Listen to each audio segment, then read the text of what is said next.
Imagine plunging into the depths of the English Channel, 30 meters below the surface, utterly alone. Panic takes over, your breath spiraling out of control when survival depends on calm. What happens next doesn't just save the dive, it changes your outlook on life. Years later, a sudden stroke brings an entirely new challenge. Recovery plunges you into a different kind of depth, one filled with uncertainty, frustration, and self-discovery. Through this chaos, creativity emerges, lessons ignite, and breathing transforms from a reflex into a powerful symbol of resilience. This week on Beyond Stillness, Stories After Stroke, we welcome retired IT manager, guitar teacher, history buff, and music lover Peter Cass, who invites us on a breathtaking journey through two defining moments, a near-drowning experience and the long road through recovery after stroke. Both tested his limits and reshaped his identity, revealing the human spirit's ability to rise from life's deepest challenges. Thank you for joining us for Part 2, Peter Cass's interview. Beyond Stillness, Stories After Stroke is made possible by our guests and tax-deductible donations from friends and listeners like you. Join us in empowering stroke survivors with stories of wisdom, purpose, connection, and hope at www.beyondstillness.org. Hello and welcome to Beyond Stillness, Stories After Stroke. Stroke offers a powerful, life-changing shift in perspective. Each colorful memory creates a parable for life's greater teachings, a compass for journeys ahead, and inspired wisdom for unique growth. Beyond Stillness offers a moment of pause for storytelling and reflection. Ultimately, we cultivate a welcoming environment that reveres the moment beyond stroke's paralysis. Still moments unite humanity and divinity. I'm your host, Molly Bucola. As we begin today, we take a moment of pause, a moment to reflect on wisdom that has emerged through our own recoveries.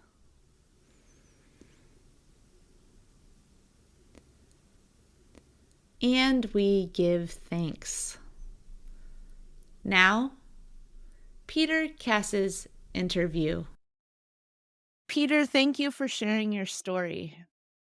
You began in a deep dive. You hyperventilated because you were afraid of the situation. And I'm wondering, in what ways have you faced your fear throughout recovery? Well, I think that I'm a person who tends to always think in terms of worst case scenarios. And that's partially because of my job, because I'm running big projects and it's my job to see what things can go wrong and what risks there can be, how the whole things can be derailed. And the problem is you take that into your personal life is you can't just flick a switch and switch that off. So, you tend to worry too much about things that you can't influence. And I think that's just what I've learned. Sometimes I have to live more in the moment and not thinking about what happened down the line. I'm not a person who can just say, no, I'm not going to think about the future at all. I wish I was, but sometimes I think I take it too much of an extreme because that was professionally what I was being paid to do, if that makes any sense. And how have you taken a fear in recovery and approached it like you did the second time that you dove? You decided you were going to dive again, and you were thankful that you did. And so I have something which I think is weird, and I don't think it's necessarily just something that I've done since I had the stroke. Even before the stroke, when I was faced with a big challenge, I actually liked those challenges. I like to embrace them and feel I'm not going to let it get me down. And people have said to me sometimes in work, you just walk into this complete mess, you look at it and you analyze it and you think about what's really the reality, not what everybody's telling you, and you put it straight. So I guess I try to do that also with my own life, not to be scared and not to be worried by those situations. But like I've said in the story, I'm a natural warrior, so that isn't always easy to do. But you have to just be prepared to take it head on and embrace it in a sense. Mm. Not that you go out looking for it, for problems. The most important thing probably is to learn again to relax properly. I'll give you an example. When I was in college, working really hard and your brain gets really stretched by these things. And then you come home, but go into your bedroom if you're living with your folks still, or to your room in college, lie down for an hour, put on a Pink Floyd album and just listen to it and then just go somewhere else. And I think during the years I've worked, which were 44 years, I found it increasingly difficult to take the time for myself to just relax. And I think having the strokes reminded me how important it is to have those moments, to take those times out, to go for a walk, to go forest bathing, or what the Japanese call it, fresh air or something, look at a lake, look at a tree, all those kind of things. It's just so important. And I found when I was young, I was just doing that all the time, whether it was going for a long walk with a friend or a girlfriend or something like that. And over the years, you just get to the point where you're so busy and then you're so tired, you don't do things. And I think that's the thing I embrace most, is the realization that I need to take the time to relax. And that has such a positive influence. Also, playing music has a positive influence, and playing more is very, very good for you, I think. In your story, you talked about the fatigue and how you needed to take extra naps. Also, focusing on our breath when we've been breathing our whole lives. And as kids, we took naps. We stopped and were in awe of the little things in life.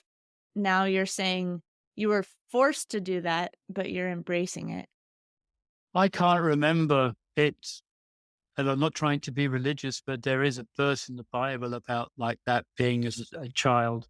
And I think that's sometimes very, very important. That I think that play is something that you should never stop. Mm. And I know I have a lot of younger friends and they do all this cosplay and stuff like that. And I remember I look down at my nose a bit at them, but then I think, really, that's play. That's continuing that play in the adult life. And I think that's mostly a healthy thing to do that. How do you play now? I think the music is a big part of it, but sometimes if I get together with friends I have who have similar senses of humor and that kind of thing, have a good evening together and mess around. I haven't done it for a while, but I used to do also some comedy sketches. You I would did that perform? since I was in England. We would do it a lot in England, birthday parties and that kind of thing. I know when I was growing up that have people laugh at you, it's better to make people laugh than have people laugh at you. I think humor is very important to me. I worry a bit that I've become more serious since I had the stroke. Some of my colleagues just said to me, you've become a bit more serious since you had a stroke. Perhaps having a stroke makes you have a more serious perspective on life. There is a English comedian called, I think his name's Marcus Birdman. Anybody wants to look him up, he had a stroke. And he tells jokes about having the stroke, like I woke up and I couldn't move my left leg. And makes it something funny, which is actually horrible in the wrong context. But because he's had a stroke, somehow he can say those things. I'm trying to revitalize my sense of humor. Mm, little bit. I love it. At one point, you said you were on a crusade of sorts in order to raise awareness about stroke. Are you still raising awareness in other ways? Yeah, I think so. I'm involved with a few different organizations and a few different groups. And one group in the UK, where they had a program which you could sign up for to buddy a stroke victim who was further along the path than you. And that unfortunately yet hasn't really developed. But I signed up for that and hoping still something might come out of that. But sometimes it's just good to talk to someone else who has the same frustrations, even if we're not going to be able to solve them. You know what I mean? I Mhm. have a good friend just across Switzerland, and she had a brain tumor and she had that removed. And when she had it removed, she lost her hearing. And Mm. she's a mother. Her daughter was about 6 when that happened. And of course, we talk sometimes about how frustrating it is that people don't really understand. I mean, for her, it's worse because she has to wear hearing aids. But to be honest, when I met her, I couldn't tell that she was wearing hearing aids. She just understood me so well. And I wasn't like speaking super slowly. I think sometimes we just have to share our frustrations. There's two elements. One is the crusade to educate people, and the other one is to talk to other people and you understand other people's problems and frustrations, that you don't feel alone. And that's the big thing, isn't it? I think not to feel alone. And that's what all these different peer groups like yours, Molly, and other groups, the benefit of them is that people do not feel alone. Mm. And I think that's so important. What are some of the groups that you're engaged with that you suggest for Um, other people? I signed up with Same You, which is Emilia Clarke, the actress from Game of Thrones. She had two brain bleeds during the filming of that series. That's UK. I'd say it's a UK centric, but UK US centric charity. And they have some good materials online. Same you. Then the Stroke Association in the UK. I filled out some surveys for them. I find what they put out very good. There's another UK based group which is very good, which is called Different Strokes. I got into that because a woman called Ginny Gow, who is, I think, BBC or Sky Formula One commentator, sports commentator. She had a stroke last year. And it's been really interesting that through that organization, she was able to share her recovery process. And Mm. it was a big thing to her to be able to go to a Grand Prix for the first time, physically get on a plane and go to a Grand Prix. Probably not do so much commentate. She's not a commentator. She's more this pundit. But I think it was tremendous when she got back to do that for the first time. And she's just put a book out as well. Hmm. There are different things to dip into.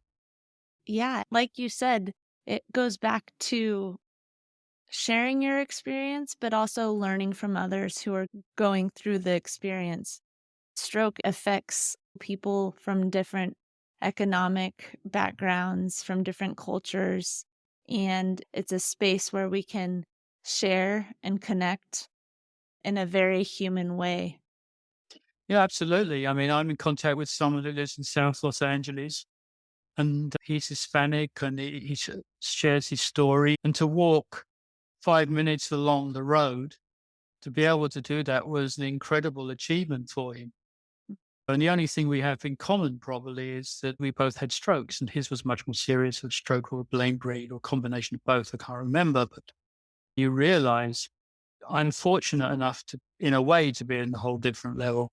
But on the other hand, it has the frustrations of being invisible, Mhm. which I think a lot of people say it's terrible, of course, if you're really struggling just to get up and walk and move.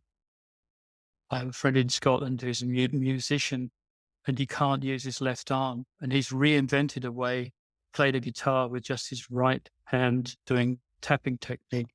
Huh. And he's played for the first time and even went into the studio and has recorded a single since doing that. So I'm Wow. always impressed by the drive of people, the motivation of people to do things. It's incredible. Finding other ways to do things. Yeah, not exactly. stopping with a no. Exactly his thing to take actually, which is an alternative technique to play the guitar, but make that his only technique to be able to play the guitar and sing and do it all from a wheelchair. Yeah. Great. What what have you learned about yourself through recovery? I think that in some ways I've had to admit to certain character traits that perhaps I would rather not admit to, because maybe they're emphasized a little bit more in the recovery process. People always say to me in the work situation, "Oh, you're so incredibly patient. How do you put up with this idiot?" And inside of me, I was thinking, "Oh, just shut up," or whatever. Since having the stroke, I've realized that, let's say, my veiled impatience or my camouflaged or disguised impatience, with kind of a diplomatic overlay for my impatience, has fallen away a little bit. I always use the example of a guy comes in your office and says, "Do you have a minute?" And then an hour and a half, he's still there. And I found, because I needed to focus and concentrate more on my work after the stroke, I would just cut the person. I said, 15 minutes. Look, if we need to talk about this more, that's fine, but let's make an appointment to do it. And if people look at you like strangely, what's wrong with you? You normally like to stand around and talk for an hour and a half. And then I would just say to them, I have certain tasks that I want to do today. I have to be very concentrated. Mhm. And that's because I've had a stroke. I have to focus more. And if we can't come to a resolution now, let's set time aside to do it later. So in a sense, I think some of my traits have come out. I'm a little bit more direct with people because I realized that it isn't always good to be too diplomatic. Mm. Sometimes you have to, and let's see, you shouldn't be rude to people, but I think being over diplomatic is sometimes an issue. Yeah. When I was in the States, I worked with Italians from New York and Boston, and they're very straight down the line. I mean, and I think I learned a bit from those guys, Yeah. and sometimes it doesn't always go down too well in Europe. Well, one thing about having a stroke is we need to learn how to set boundaries and be open about how we function. And what you're saying is you can't stand around and talk all day because if you're required to get something done, you have to somehow say, "Thank you for coming." And so Exactly. in a way, it's a strength that you're able to voice what you need, because then Yeah. you can do or be the person that you want to be or need to be in that moment. Yeah, I absolutely agree. I think the problem is that some of the people, like you, well, you showed a stroke, you're rude or something. And I'm not saying that that's been said to me, but along those lines, a bit, just being a bit more direct. Mm. And I think that's not easy for people sometimes when they've known you before and they know you afterwards, and you are in some ways a different person. Mhm. And perhaps some of my traits I just let come through more Mhm. because I think that's healthy sometimes. I think sometimes we're too reserved. Yeah. I You're always love working with the 10 Italians because they start shouting and getting all upset. But then but then it's over in like 10 minutes and you go forward so much and passion. so much passion. I love that. Passion. I love that because it's just like it comes out. Yeah. What parts of yourself have you learned to appreciate through recovery?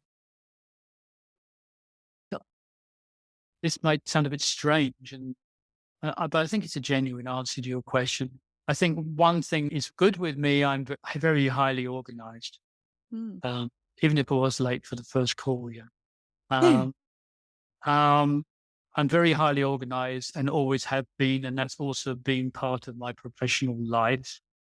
And I think during the recovery process, it really helps to be structured. My wife might say I'm over structured, or why do you have to write everything down and make lists and things?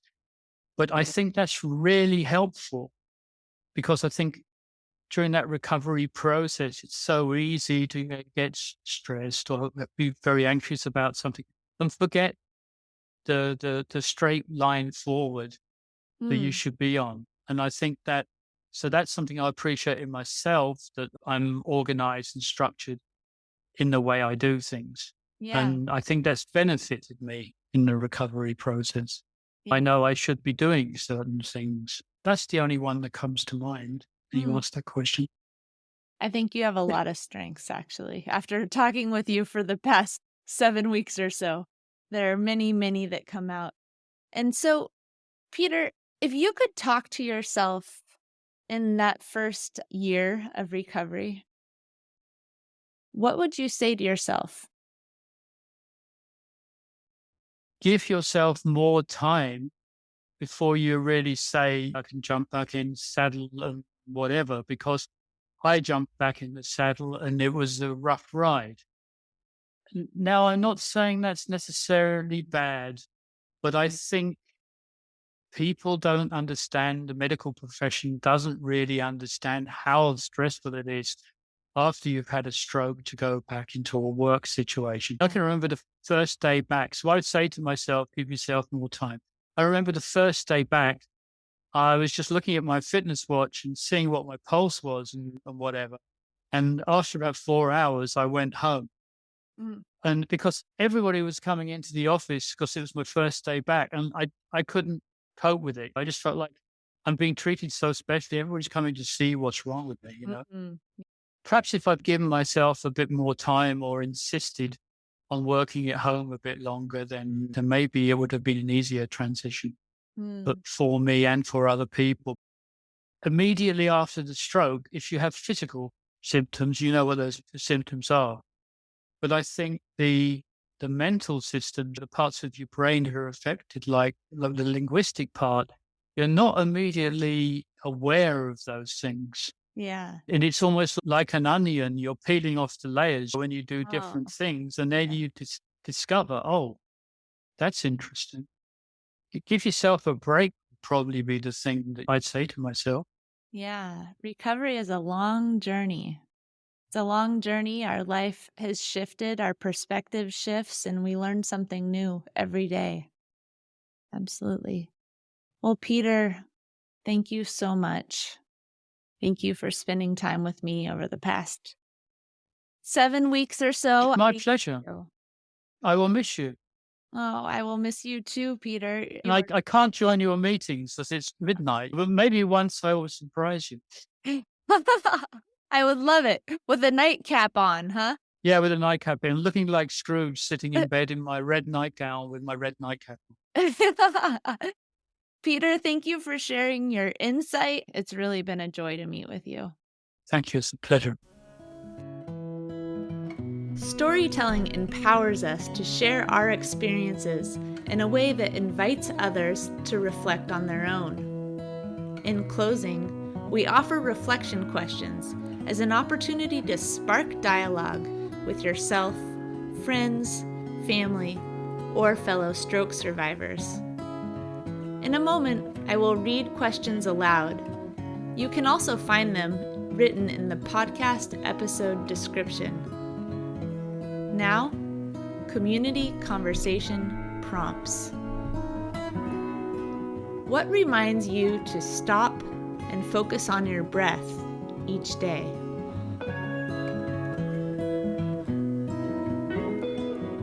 What is a surprising lesson you've learned from a difficult experience? Beyond Stillness, Stories After Stroke is made possible by our guests and tax-deductible donations from friends and listeners like you.